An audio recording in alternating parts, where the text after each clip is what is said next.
Producing wine 3, the aging stage, is the last video dealing with the wine production process. The aging stage is the last step in the process of winemaking. It involves letting the wine to rest for some time and bottling it. What's the working plan for this video? We will study here how the wines age. We revise how the fermentation is also part of the aging process. Somehow they both processes overlap. And this is why we revise words that mark the time process again. And we also revise word order because it's important when we use adjectives. So, the aging process. At the same time that the stabilization of wines takes place, the process of aging takes place at the same time. So somehow both processes overlap. The process of aging consists of allowing the already filtered wine to stay put for a certain period of time. The containers where we let the wine rest can be of two types. They can be stainless steel casks or wood barrels, and more precisely, oak wood barrels. And the two more popular oak varieties are the American oak variety, that is Quercus alba, and the French oak variety, that is the Quercus robur or Quercus sessilis. Remember that, again, the names of the botanical spices use Latin terms to name them.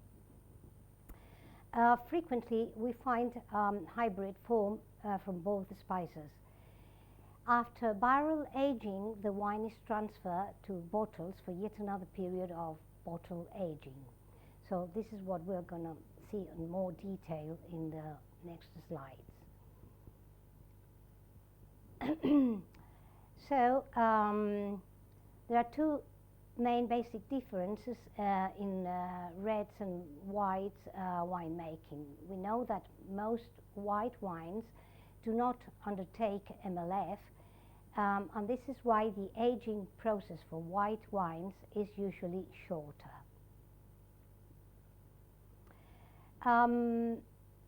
Do the fermenting and aging process overlap? Yes, the answer for that question is yes. We have learned that the fermentation process starts or begins the moment the grapes are crushed and stay in contact with the yeast from the skins.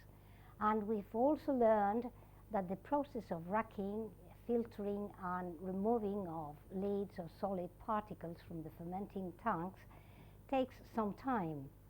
That particular time is important in the aging process. So the fermenting and the aging process take place simultaneously. Somehow they overlap. They coincide in time.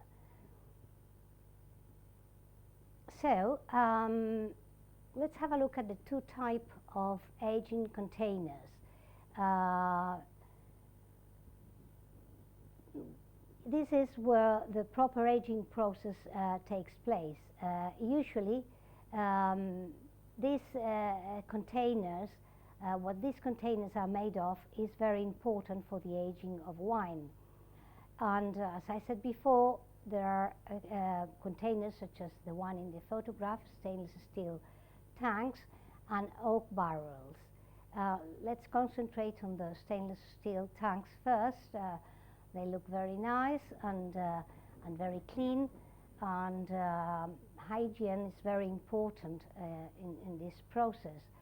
And now let's have another look at a typical oak barrels in a cellar. This photograph is taken from the reference given here, just in case you want to see more of different types of barrels. As for a vocabulary, when referring to the barrels, we say American oak barrels and French oak barrels, using the material term as an adjective.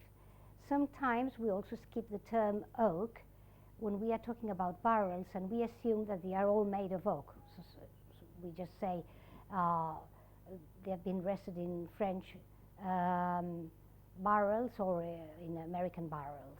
Another two important words are cooperage, which is the general term for the process of making such barrels, and a cooper is the person that makes the oak barrels and casks.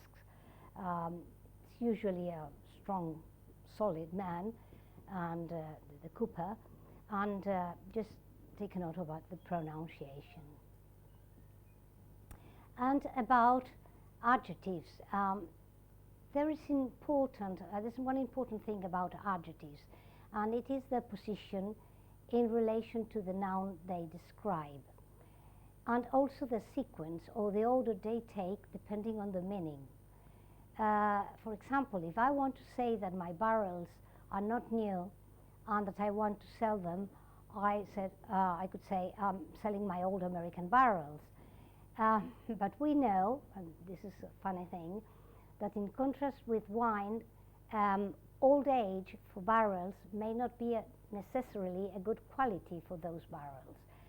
And another tip about adjectives is that adjectives of origin, such as French or American, are always capitalized. And finally, just remember that if we want to put a series of adjectives together, we should follow a certain sequence. First of all, a value adjective, then a size adjective, then an age adjective, a time adjective, shape, color, origin, and last of all, material, and then the noun. So this is pretty important. As for vocabulary, I've said something about the barrel, that's a wood container, the process of putting the wine in wooden containers, such as the cooperage process. A cooper, that's the person that makes the barrels.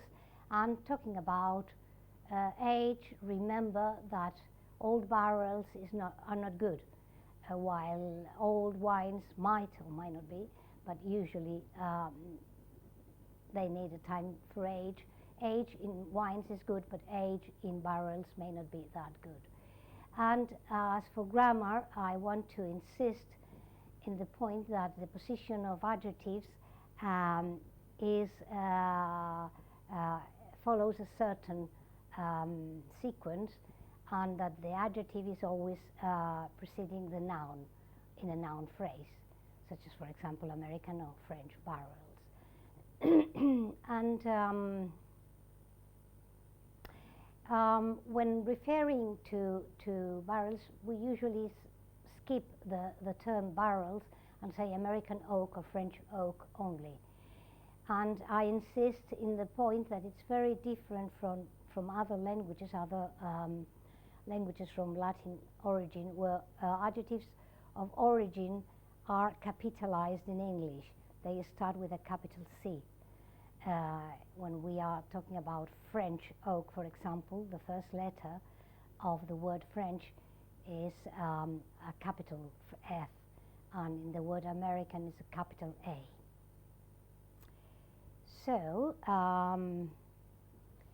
we have studied the process of aging wines. We've learned how to describe this process, and we have insisted in the description of adjectives and their relation with the aging process.